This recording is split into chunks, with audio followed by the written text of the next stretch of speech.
Brésil, Bahia, 17 avril 1826. Lettre de Monsieur le consul Penel à Monsieur le secrétaire Canning.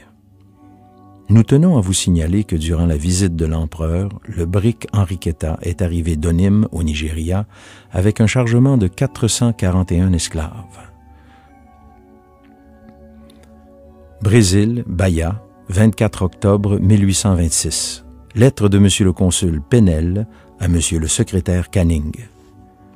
J'ai l'honneur de vous faire connaître la liste des vaisseaux armés pour le transport d'esclaves, soit 21 unités représentant 3551 tonneaux et une capacité de 8900 esclaves.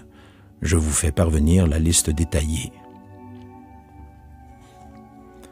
Au large de Lagos, Nigeria, 6 septembre 1827.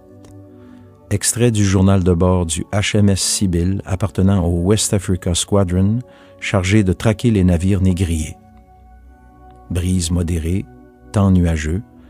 À 13h40, nous apercevons une voile sous le vent. Nous nous mettons en chasse. À 17h40, après plusieurs coups de semonce, nous capturons le brick Enriqueta faisant route de Lagos vers Bahia. 562 esclaves libérés à bord. Avons envoyé avec des vivres les officiers et équipages nécessaires à la prise en main du navire. À 19h, faisons route sur Freetown. Vendu à l'Empire du Brésil depuis 1825, le brick Enriqueta, un navire rapide de la classe Baltimore Clipper, avait effectué 6 voyages avant sa capture. Il avait ainsi transporté jusqu'au Brésil 3050 esclaves, rapportant à son propriétaire, l'armateur brésilien João Cardoso dos Santos, la somme de 400 000 $. 2 mois après cet arraisonnement, l'Enriqueta passa sous pavillon du West Africa Squadron et devint chasseur de négriers. Rebaptisé avec un sens de l'humour tout britannique, Black Joke, il participa ainsi à la libération de nombreux esclaves. On retrace difficilement l'identité, l'âge et le passé des recaptives, ces esclaves libérés qui débarquaient à Freetown et tentaient de survivre dans des conditions extrêmement précaires. Beaucoup mouraient dans les semaines qui suivaient.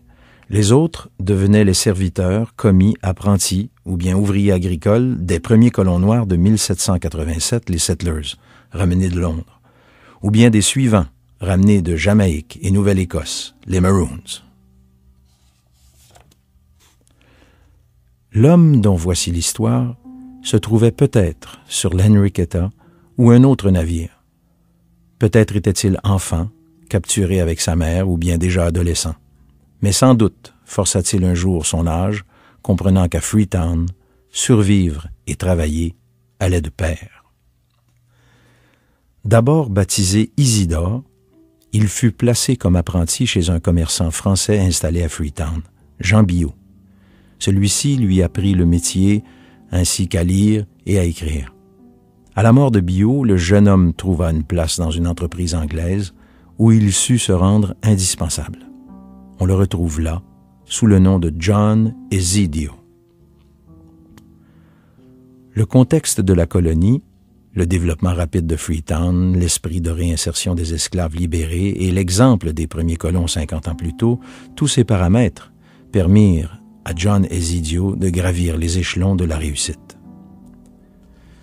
Sans doute économe, très attentif aux nombreuses affaires possibles, Ezidio commença à prospérer. En 1839, il acquit une terre, y construisit un magasin, puis acheta peu après sur George Street la maison des Jarrett, une famille de Maroons.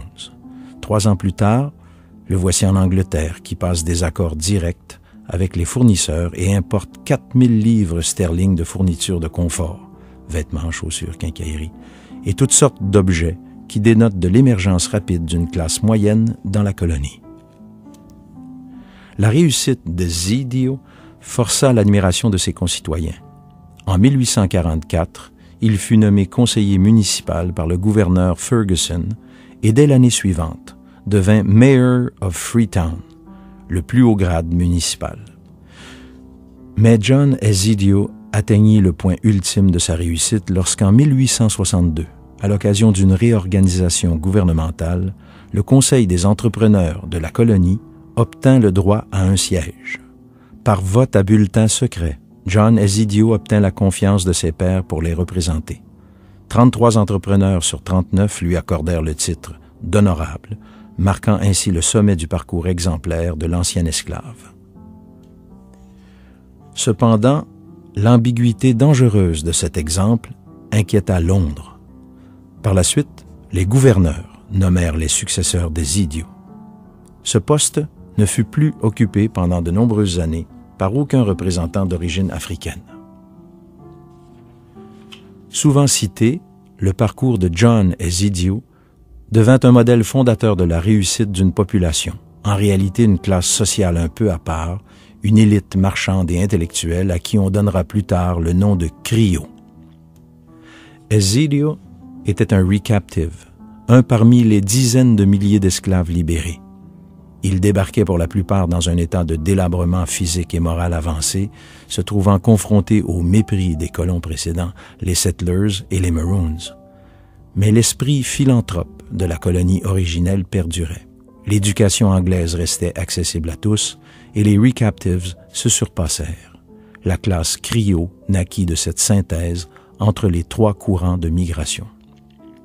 Une partie de cette réussite est apportée au crédit d'un gouverneur, Sir John McCarthy. Sir John McCarthy était un fervent partisan de l'intégration des recaptives. Français de naissance, militaire et administrateur, il mit en place, entre 1824 et 1834, ce qui est resté sous le nom de Parish System. Le Parish System divisa la péninsule en nombreuses paroisses dont les noms demeurent aujourd'hui. Wilberforce, Hastings, Waterloo, Passandi, devenu Lumley, Congo Town. Il confia ensuite l'évangélisation aux missionnaires de la fameuse Church Missionary Society. Ceux-ci, à l'époque, achevaient leur mission à Pays Soussou, plus au nord de la Sierra Leone. Ils réussirent sur la péninsule avec les recaptives, au-delà de toute mesure.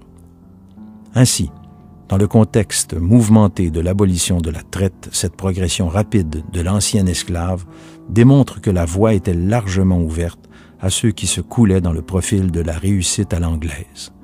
Travail, sobriété, honneur, éducation et soutien à la religion. La réussite d'Ezidio, comme celle d'autres esclaves libérés, est due à son adhésion forte et démonstrative aux préceptes des églises protestantes qui agissaient et prospéraient en Sierra Leone. Les missionnaires de la puissante Church Missionary Society, mais aussi les baptistes, divers méthodistes, dont la Wesleyan Church, représentaient le lien, le ciment essentiel de la réussite. C'est pourquoi, dès 1835, Ezidio avait rejoint l'église Wesleyan de la branche méthodiste. 7 ans plus tard, il était devenu un de ses plus fervents prédicateurs et, en 1864, année du jubilé de l'Église, il fut le plus important donateur. Ezidio, mythe fondateur de la classe des griots, symbolisa longtemps leur réussite morale, économique et financière. La communauté griot s'est largement dispersée en Afrique de l'Ouest et, comme un retour aux sources, beaucoup le long des côtes jusqu'au Nigeria. On trouve également une forte diaspora griot en Grande-Bretagne et aux USA. Aujourd'hui, 150 années plus tard, alors que la Sierra Leone se remet de la guerre, beaucoup se demandent encore comment celle-ci a pu déliter aussi facilement les acquis de leur patrie d'adoption. Un aspect de l'histoire sierra-léonaise reste peu souvent évoqué. Dès le 19e siècle, ceux qui réussissaient à Freetown et sur la péninsule, les griots, mais aussi les Tem, les Limba, purent s'appuyer sur une structure indispensable à leur progression. L'existence d'un cadastre, rendu possible grâce au statut colonial de la péninsule. Le cadastre permettait l'émergence d'un patrimoine foncier et l'ancrage de capitaux que l'on pouvait faire fructifier en acquérant des terres propices à la construction ou à l'agriculture.